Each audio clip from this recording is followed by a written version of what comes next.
pessoal, boa tarde, tudo bem? Vamos lá então, vamos trabalhar. Deixa eu me apresentar aí para aqueles que não me conhecem. Então, meu nome é Matheus, tá? E eu sou professor de História e aqui no Colégio Ângulo eu trabalho à frente de História Geral. Tá? Então, das boas-vindas para vocês, né, para o curso do Enem aqui. Maravilha? Bom, então aí é o seguinte, para a gente começar a nossa brincadeira, o que eu tenho em fazer hoje com vocês. Primeira coisinha, eu acho que é dica, né? Eu acho que as dicas são mais importantes. O que vocês acham da prova do Enem? A maioria de vocês acha assim, a prova do Enem é difícil. Estou errado? Não, né? Todo mundo acha difícil. E aí, se eu dissesse a vocês que a prova do Enem não é difícil, você vai falar, você é mentiroso, Matheus, assim? Não, tá? Na verdade eu vou dizer assim, nem vocês estão errados, nem eu também estou errado. Falar, onde que eu acho a prova do Enem difícil? A quantidade de questões. Então, 90 questões para cada dia de prova é bem cansativo, correto? Correto. Você vai bem até as primeiras 40, né? Então, as 40 primeiras questões, você vai lá e...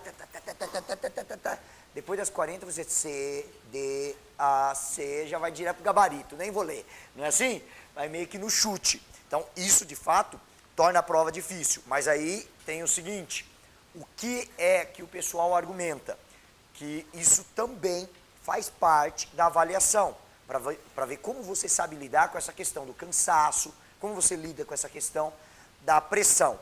Agora, por que eu acho a prova do Enem mais fácil? Eu estou falando principalmente na frente de história.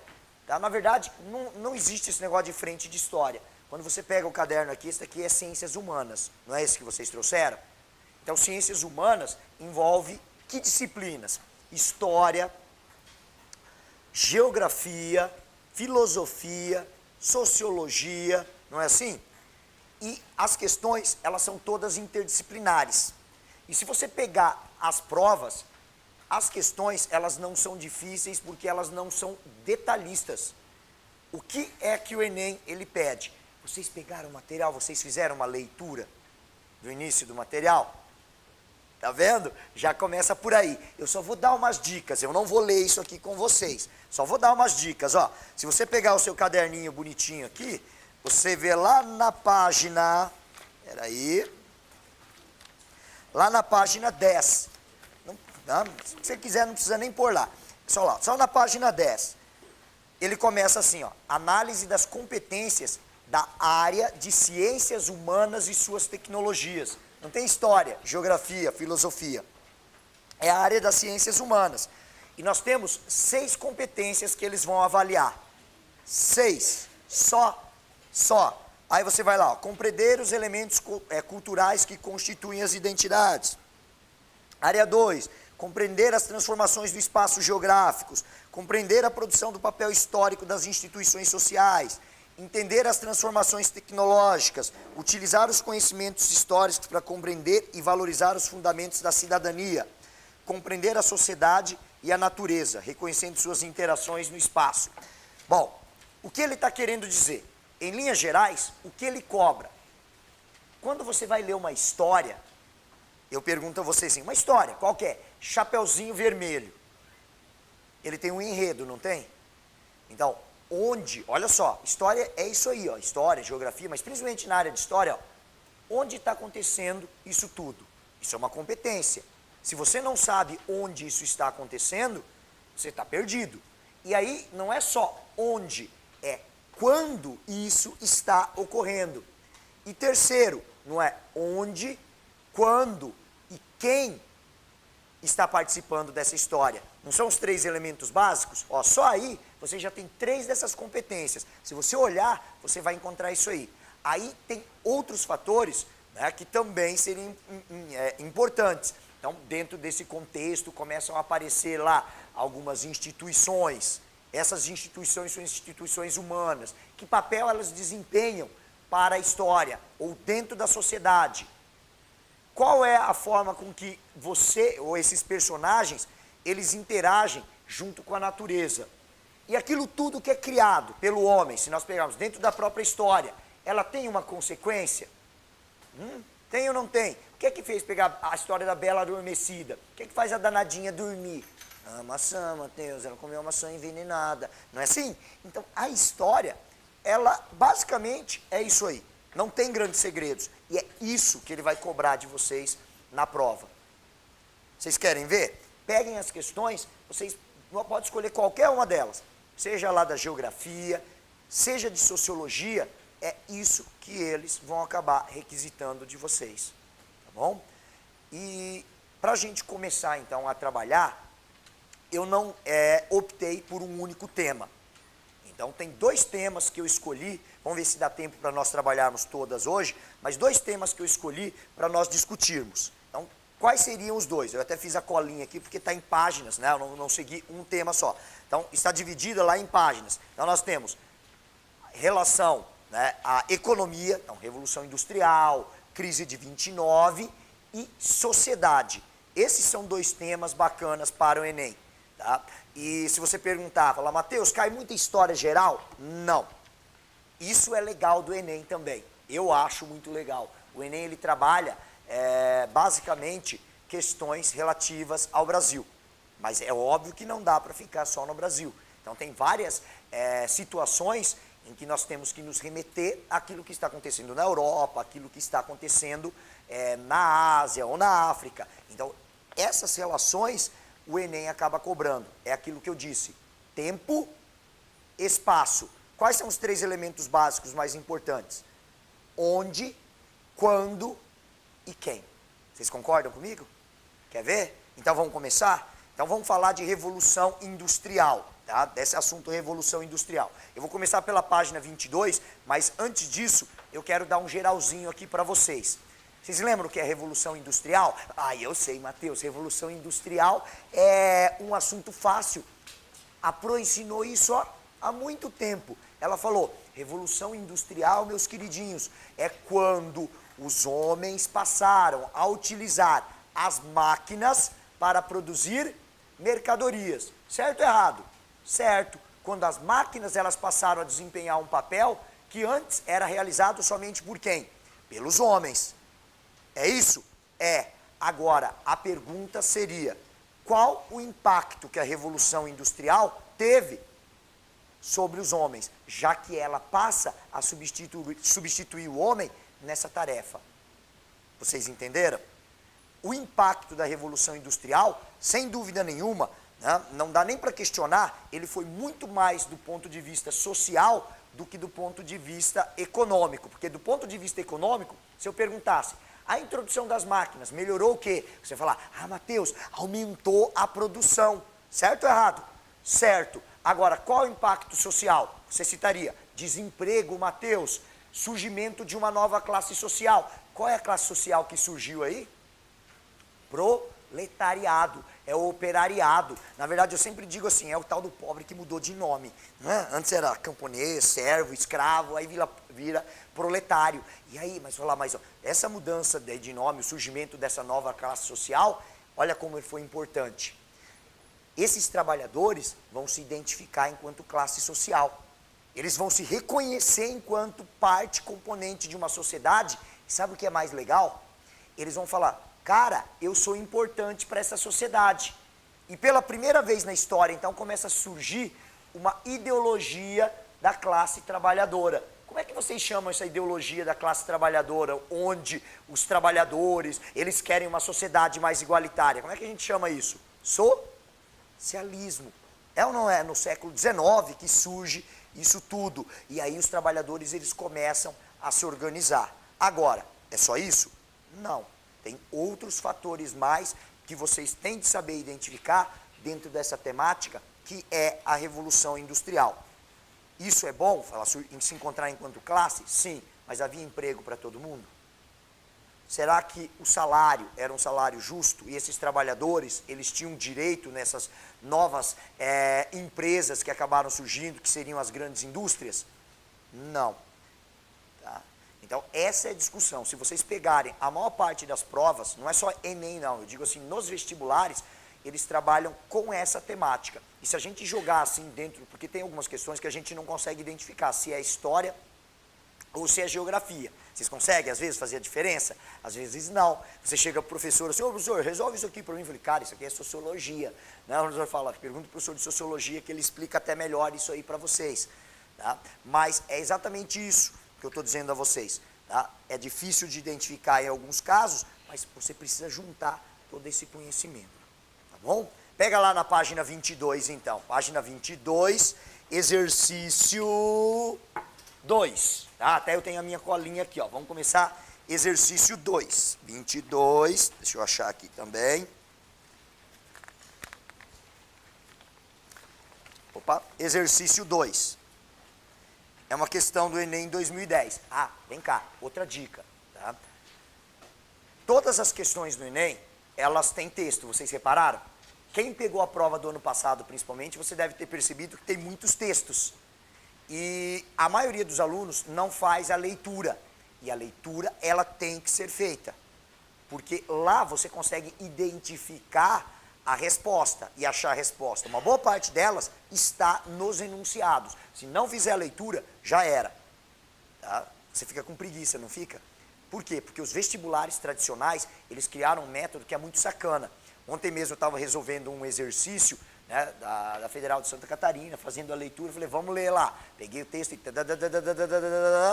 Chegou no final, comando, o que a questão está pedindo. Sobre escravidão, assinale o que for correto. Ou seja, você faz a leitura, mas não tem a ver com o comando. Tá? Então, por isso que às vezes você criou a ideia de que não precisa ler. O Enem precisa ler. Tá bom? E é assim, ó. Em média, quanto tempo você tem para resolver uma questão no Enem? Vocês já fizeram umas contas? Em média, uns 3 minutos. Então você tem que fazer uma leitura atenta. Então é a primeira leitura. O que eu disse que são competências importantes? Quando, onde e quem. Se você achar isso daí já no texto, já vai grifando. Não é legal? Você poupa tempo. E não é aquela leitura, brrr, é aquela leitura atenta. Dá tempo. 3 minutos é tempo pra caramba. 2 minutos e meio, 3 minutos em média. Quer ver? Olha lá. Ó. Qual que é a questão mesmo? 2, né? Então, olha lá.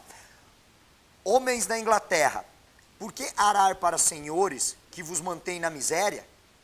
Por que tecer com esforços e cuidado as ricas roupas que vossos tiranos vestem? Por que alimentar, vestir e poupar do berço até o túmulo esses parasitas ingratos que exploram vosso suor? Que bebem vosso sangue? Nossa Senhora, hein? Que coisa mais drástica, não? Mais dramática. Mas, olha lá, entenderam? O cara está fazendo uma crítica. Né? Não dá para a gente identificar ainda, né? Provavelmente, olha lá, é um trabalhador, não dá para a gente identificar quando e onde, é aqui? Não, mas dá para perceber que é uma crítica. Né? Um trabalhador fazendo crítica a um patrão, a um senhor, vamos ver lá. Então vamos ao comando. Ó. Análise do trecho permite identificar que o poeta romântico Shelley registrou uma contradição nas condições socioeconômicas da nascente classe trabalhadora inglesa durante a Revolução Industrial. Tal contradição está identificada na leitura. Olha só, vem cá. Na leitura, ele fala assim, por que arar para os senhores que vos mantêm na miséria? Então, quando você ara a terra, você produz o quê? Ela acha que é alimento, né, Mateus? Então, esse alimento pode ser comercializado. Isso é riqueza? Sim ou não? Sim. Então, eu produzo riqueza para o meu senhor, mas eu não tenho nada, porque ele falou que está na miséria. Tecer com esforços e cuidados ricas roupas. Revolução Industrial, os caras produziam para quem? Para o empresário. Cara, eu estou produzindo para você, mas... E para mim? Lembra que eu falei? Né? A divisão, ela não era igualitária. Os trabalhadores, os operários, eles não tinham direito. Aí depois então, olha só. Onde é que está a contradição? A contradição está, na leitura, ó como você mata. Vê se você concorda comigo. Na leitura, ele está dizendo, eu estou produzindo riqueza, mas eu não estou usufruindo da riqueza que produzi para você, ou da riqueza que eu mesmo produzi. Essa é a grande contradição da Revolução Industrial. Na verdade, essa é a grande contradição do capitalismo. Concorda comigo? Isso é uma visão o quê, hein? Quem é que faz essa crítica dizendo que eu sou o trabalhador, eu sou o gerador de riqueza e o patrão me explora? Vai, marxismo. socialismo. Certo ou errado? Não é isso? Olha só essa questão, ele mistura vários elementos do conhecimento. Tá? Sociologia, história, filosofia, geografia. Tá? E ali, ó, a partir dessas informações que eu passei para vocês, vamos ver se a gente encontra a resposta? Aí vocês respondem sim ou não? Hã? Não? Então vamos lá, ó. A. Qual é a contradição identificada? A. Na pobreza dos empregados que estava dissociada da riqueza dos patrões. Então, a grande contradição é, os empregados, eles são pobres e isso é separado do patrão, ou não? É igual, não é? Eles estão associados, eu estou produzindo riqueza para você, tá vendo? Ó, um pouco a interpretação. B. Então, a contradição está no salário dos operários que era proporcional aos seus esforços. Nossa, nada a ver, Mateus, tudo errado. C. Na burguesia que tinha seus negócios financiados pelo proletário. Pobre financia o quê, gente? Meu Deus. Mateus, se não é A, não é a B, não é a C, não é a D, só pode ser a letra E. Na riqueza que não era usufruída por aqueles que produziam. Certo ou errado? Vem cá. Está no texto? Está no texto. É interpretação também. Só que se você tem o conhecimento, você consegue achar isso aí mais facilmente. Você tem que acostumar a fazer esse raciocínio. Vocês viram o que eu fiz? Enquanto eu fiz a leitura, depois que eu terminei, eu não falei para vocês o que eu achei do texto? Tá? Você vai falar assim, mas você preparou a aula, Mateus. Tudo bem. Óbvio, eu selecionei as questões. Não vou negar isso aqui. Senão, como que eu vou vir fazer uma aula como essa para vocês? Vou passar vergonha aqui, ainda filmando ali, ó. Tenho vergonha, né? Mas olha só, a ideia é exatamente essa. Quando eu resolvo as questões, isso não é só Enem, tá? Eu faço isso. Tem aqueles que são meus alunos aqui já, não tem? Eu sempre falo que você tem que fazer essa interpretação antes. Você tem que ter aquilo na cabeça antes. Tá? Ajuda. Tá? Aquilo que eu sei, fala o que eu sei sobre esse assunto. Beleza? Então, vocês concordam comigo que é a letra E? Olha só, de novo, texto. Uma leitura atenta, prestando, o que ele está falando? Prestando atenção. Vamos lá. Quem construiu a Tebas de 7 portas? Nos livros estão os nomes de reis. Arrastaram eles os blocos de pedra? E a Babilônia, várias vezes destruída? Quem a reconstruiu tantas vezes? Em que casas de lima dourada moravam os construtores? Para onde foram os pedreiros na noite em que a muralha da China ficou pronta? A grande Roma está cheia de arcos do triunfo. Quem os ergueu? Sobre quem triunfaram os Césares? Então, de novo, não segue naquela mesma linha que nós trabalhamos anteriormente. Então, o que ele está querendo dizer? Ele está querendo dizer assim, cara, a história, ele tem vários agentes sociais, ó. Quem é quem na história, ó. Onde, quando, quem. Agora está falando dos quem de novo. Quem é que construiu, né, essas grandes obras? Os trabalhadores, sejam os escravos na época da Antiguidade Oriental, da Antiguidade Clássica, porque olha só como você identifica. Na Antiguidade Oriental e na Antiguidade Clássica, nós temos a utilização da mão de obra dos escravos. Quando você chega na Idade Média, quem é que trabalhava mesmo? Como é que chama? Por isso que eu falo, pobre só vai mudando de nome. Como é que se chama o cara que ficava lá na terra, preso no feudo? Ah, muito bem, o servo. Então o modo de produção era servil. E aí depois vem na Idade Moderna, tem o camponês, certo? E aí vem a Revolução Industrial, o que vocês disseram para mim? Operário ou proletariado. Tá? Então onde é que estão esses caras? Então vamos ver se a gente acha alguma coisa. Ó, vamos para o comando, prestar atenção no comando.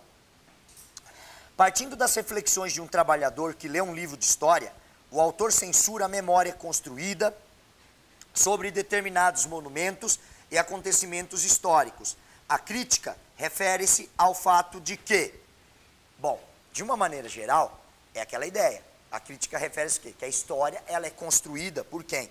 A história, ela é construída pelos vencedores. Nunca os perdedores, eles constroem a história. Não é sempre assim? Não, sempre são os grandes reis. Isso daí é o que nós chamamos de história tradicional. A história tradicional sempre foi desse jeito. Mas vamos lá. Então, refere-se ao fato de que os agentes históricos de uma determinada sociedade deveriam ser aqueles que realizaram feitos heróicos ou grandiosos e por isso ficaram na memória, né? Ele está fazendo uma crítica, não pode ser isso, não é verdade? B. Então, a crítica refere-se ao fato de que a história deveria se preocupar em memorizar o nome de reis ou dos governantes das civilizações? Não, Mateus, de novo, é errado, é crítica, ele está criticando isso. C. Então, refere-se ao fato de que os grandes monumentos históricos foram construídos por trabalhadores, mas sua memória está vinculada aos governantes das sociedades que os construíram. Então, os personagens são os trabalhadores, mas nós nunca falamos sobre eles nos livros. Vem cá, galerinha. Vocês que têm aula comigo ou com os seus respectivos professores aí. Quantas vezes vocês me vêm falando de pobre? De pobre você fala bastante. Você mesmo fala que você é pobre. Não, mas a gente fica citando nomes. Tá vendo? Essa é uma crítica. A gente ignora, né, outros personagens. A gente fala do grande Napoleão, falamos de César, falamos de Marco Aurélio, mas esquecemos desses caras. Então, o Enem, ele também tem essa característica de tentar recuperar a memória e o passado, a cultura desses elementos aí que, teoricamente, dentro da história tradicional, eles ficaram num segundo plano. Belezinha? Alguma pergunta? Vocês estão conseguindo entender a linha de raciocínio? Tá? Fica fácil? Eu poderia passar um exercício só para vocês fazerem, né? Antes de fazermos juntos. O que vocês acham? Vocês façam em casa para fazer o teste. Vamos lá. Qual é o outro, Mateus? Página 89. Nossa, lá na frente. Lá na frente.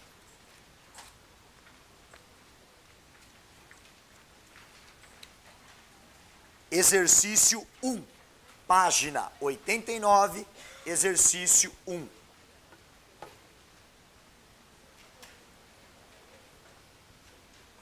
Acharam? Muito bem. Olha lá. Leitura atenta, criaturinhas. A propriedade induzida pela emergência das máquinas de tear escondia uma acentuada perda de prestígio. Foi nessa idade de ouro que os artesãos ou os tecelões temporários passaram a ser denominados de modo genérico tecelões de teares manuais. Exceto em alguns ramos especializados, os velhos artesãos foram colocados lado a lado com novos imigrantes, enquanto pequenos fazendeiros tecelões abandonaram suas pequenas propriedades para concentrar na atividade de tecer. Reduzidos à completa dependência dos teares mecânicos ou dos fornecedores de matéria-prima, os tecelões ficaram expostos a sucessivas reduções dos rendimentos. Então vem cá, meus queridos. Do que é que ele está falando? Algo que também é bem característico da nossa sociedade atual. Ele está falando da Revolução Industrial. Com a Revolução Industrial, eu disse que o impacto maior foi o impacto de ordem social. Tanto que nós já fizemos duas questões que mostram exatamente esse impacto, né, causado na sociedade. Né? E isso continua até os dias de hoje. Do que é que ele está falando aqui no texto? Pensa. Não vou pedir para você falar não, pensa. Mateus, ele está dizendo o seguinte, que a Revolução Industrial, o desenvolvimento das máquinas, ele vai acabar com o modo de produção anterior, que era totalmente manual.